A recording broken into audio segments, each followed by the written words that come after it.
Eu acho que isso foi um assunto que não pôde ser falado durante muitos anos. Ninguém aprendeu isso na escola, ninguém ouviu falar isso nos livros, nada. Então ninguém sabe de nada.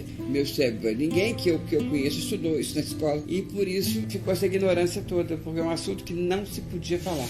Meu irmão foi servir no tempo normal dele. Era uma coisa que a minha mãe queria, que antigamente era assim, um homem que não servia o exército não era um homem, né? Então ele foi com todo o aval de casa e tudo. E já no final, perto dele, da baixa, um pouco antes dele da baixa, ele estava muito triste. A mamãe foi perguntar por que ele não queria falar, e um dia ela apertou muito ele, que ele chegou em casa, não quis almoçar, não quis nada.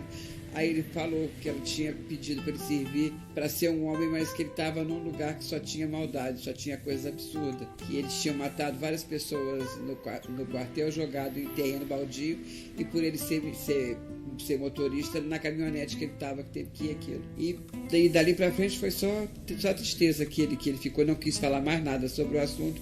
Isso já foi na metade de dezembro. Quando foi 31 de dezembro, prenderam ele, foram buscar ele lá em casa como se fosse para cobrir o horário de alguém. Mas ele estava sendo preso, porque eles tiveram medo que ele bebesse esse final de ano, falasse alguma coisa demais. Aí no dia 2 começaram as torturas. Ele foi torturado do dia 2 ao dia 13. Nós descobrimos que ele estava preso. Tentei ver ele várias vezes e levar comida para ele todos os dias, mas só não via, só consegui vê-lo uma vez. Mas não pude falar com ele. Depois só entregaram o corpo pra gente, 11 dias depois. Um cadáver esmagado de pancada, e eles disseram que era insuficiência cardíaca, hepática e renal. Ele não tinha nada no corpo dele inteiro, nem os pés, nem os órgãos genitais, nem as mãos, nem os dentes, nada. Evidente, ele secou, estava magrinho e tudo. Os pés tinham marca de algema, que eles prendiam em pau de arara, então o pé e as mãos não tinha carne, não tinha tudo desossado, uma coisa horrível.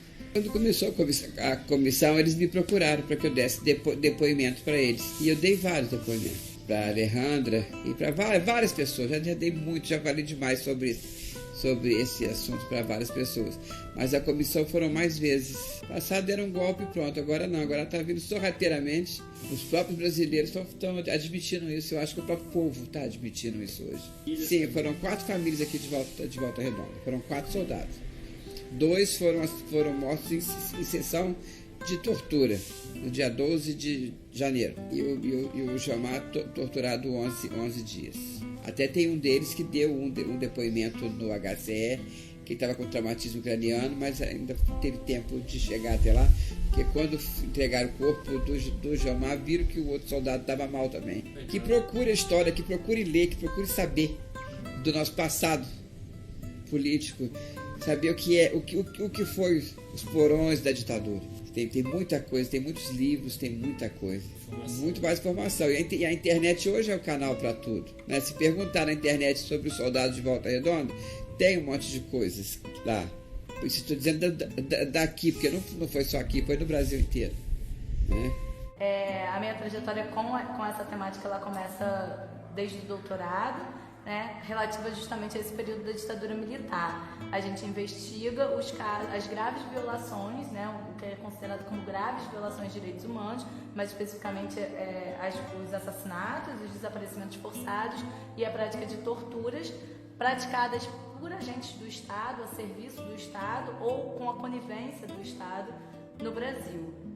No período da ditadura militar, a gente sabe que essa foi uma prática comum, né? As graves violações foram uma tônica ao longo de todo o período militar e, mais recentemente, a partir de 2014, se forma uma comissão, a Comissão Nacional da Verdade, dentro de um processo de justiça de transição tardio. A justiça de transição vai ser um termo que começa a vigorar nos anos 90, a partir do direito internacional dos direitos humanos, tentando definir, investigar, fiscalizar a prática dessas graves violações em vários países do mundo.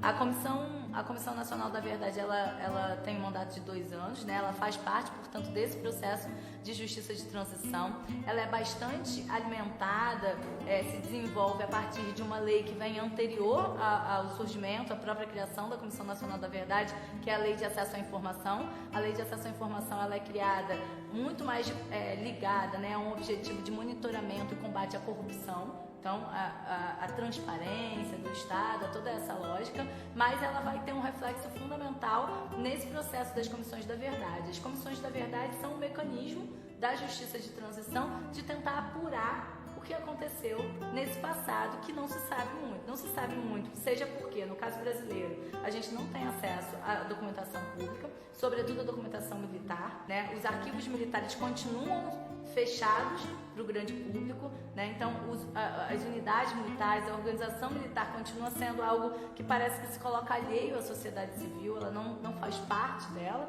e as comissões da verdade têm justamente então esse papel de tentar investigar essas violações que aconteceram no passado, revelar tanto, de um lado, a cadeia, a estrutura de funcionamento que permitiu dentro do Estado essas violações acontecerem de forma estruturada, dentro de uma lógica administrativa e racionalizada de funcionamento do Estado, como também reparar simbolicamente as vítimas dessas violações. A Comissão da Verdade vai ter algumas limitações em âmbito nacional, né, para revelar algumas das ações. Ela vai se organizar e vai se constituir em 13 grupos de trabalho que vão atuar em áreas diversas, tanto relativas ao funcionamento do Estado, como relativas a alguns setores da sociedade que foram violados nesse contexto. Então, os estudantes, os setores da Igreja Católica, o movimento operário, né, que também historicamente vai ser invisibilizado. A gente tem muito conhecimento da prática de torturas com relação a alguns militantes ligados ao movimento estudantil, sobretudo, e aqueles que partiram para a luta armada, mas o movimento sindical e o movimento operário ele sofreu um impacto que a gente ainda não consegue dimensionar, justamente as investigações ainda estão em curso. As comissões da verdade vão ter um papel importante também no sentido de alavancar uma série de investigações que ainda estão em curso. Então, apesar do mandato da Comissão Nacional da Verdade ter vigorado durante 2 anos, de 2012 a 2014, ela ainda tem um reflexo em várias partes do Brasil no sentido das pesquisas que ela alavanca, no sentido de criar também uma certa cultura dentro e fora da academia, dentro e fora das universidades, para que essas investigações possam ter continuidade. É um pouco do trabalho que a gente vem fazendo aqui na região. Formamos, a partir desse processo, e forma uma Comissão da Verdade municipal de Volta Redonda, muito estimulada pelo trabalho da Comissão Estadual da Verdade do Rio, e ela vai ter um papel muito importante, né? O historiador que está à frente vai ser o Edgar Bedê, um historiador importante aqui da região, que já estudava, né, a história da região. Ele vai ter um trabalho muito importante de pensar as origens da formação operária aqui na região, uma cidade que é marcada por essa identidade operária. Então, essa temática, ela é inevitável, né? Ela é o eixo central de estruturação de todo o relatório. O relatório se estrutura a partir de 14 casos e é bem interessante porque ele começa no ano de 64, recuperando um pouco da militância, da trajetória e, portanto, dos principais perseguidos nesse primeiro contexto, e vai ser a classe trabalhadora, vão ser os sindicalistas, que desde o primeiro momento vão ter a sede do seu sindicato invadida, vão ter os seus mandatos cassados. Não à toa, o primeiro torturado dentro dessa prática mais técnica de tortura que a gente conhece a partir do AI-5, a partir de 68, vai ser um operário, o Genival Luiz da Silva, um homenageado do nosso centro de memória que funciona na UF, Centro de Memória do Sul Fluminense, justamente porque ele era alguém que consegue retomar em 68 o sindicato a partir da disputa democrática do seu sindicato e então perseguido, instituído um IPM contra ele, um inquérito policial militar, que era o processo investigativo de todos aqueles que eram considerados subversivos, que de alguma forma eram considerados como infringindo a Lei de Segurança Nacional. E ele então vai participar de uma tortura bastante importante e peculiar aqui da nossa região, que é conhecida como a procissão, que envolve o operário Genival Luiz da Silva, uma militante ligada a uma organização revolucionária, que é a Estrela Borragana, uma militante bastante importante para a nossa memória também, e um padre Natanael. Porque a gente sabe que aqui na região, para além da perseguição que se volta contra a classe trabalhadora, que se reflete na prática de torturas, dos assassinatos dos soldados, né? Vocês entrevistam a Geralzélia. Existe também toda uma perseguição ao que os militares chamaram da esquerda clerical. Então, o Dom Valdir Calheiros, que vai ser um grande defensor dos direitos humanos aqui na região, vai ser uma figura bastante atacada, uma figura que incomoda, né, os militares.